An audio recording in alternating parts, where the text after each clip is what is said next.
श्रवण अपने माता पिता से अतुलनीय प्रेम करते थे।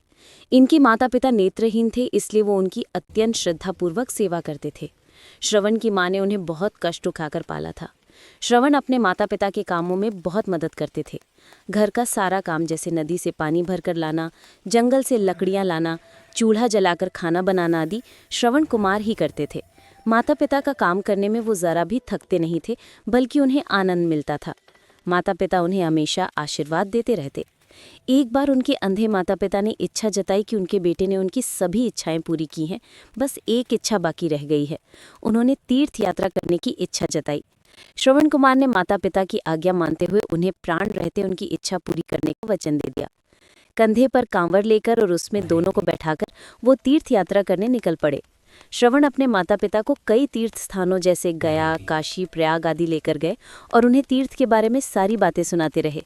एक दिन श्रवण माता पिता के साथ अयोध्या के समीप जंगल में पहुंचे, जहां रात्रि के समय वो विश्राम कर रहे थे। उनकी माता को प्यास लगने पर वो पास ही बहती नदी से पानी लेने चले गए। श्रवण कुमार पानी लेने के लिए अपना लोटा लेकर सरयू तट पर गए। उस समय अयोध्या के राजा दशरथ थे। राजा दशरथ को शिकार खेलने का बहुत शौक था।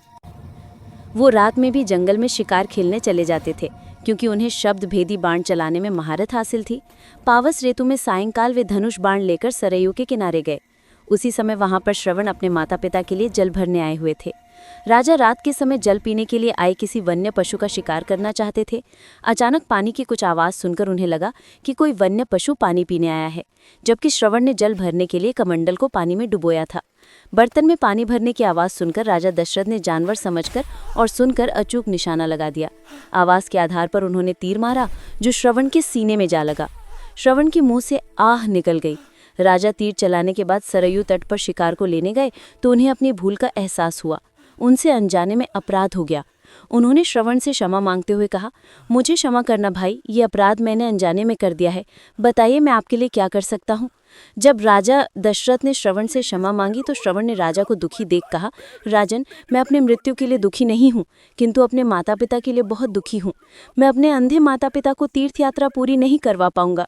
आप उन्हें जल पिलाकर उनकी प्यास शांत करके उन्हें मेरी मृत्यु का समाचार सुना दें।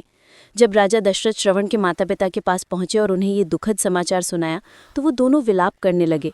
बूढ़े माता पिता ने राजा दशरथ को उनसे उनके बेटे को छीनने के अपराध में शाप दे डाला। उन्होंने शाप दिया कि जा राजा, तू भी हमारी ही तरह पुत्र वियोग में तड़पकर प्राण त्याग करेगा। इसी कारणवश राजा दशरथ को भी पुत्र वियोग सहना पड़ा था। रामचंद्र जी के 14 साल के वनवास के वियोग को वो सह नहीं सके और उन्होंने पुत्र वियोग में अपने प्राण त्याग दिए।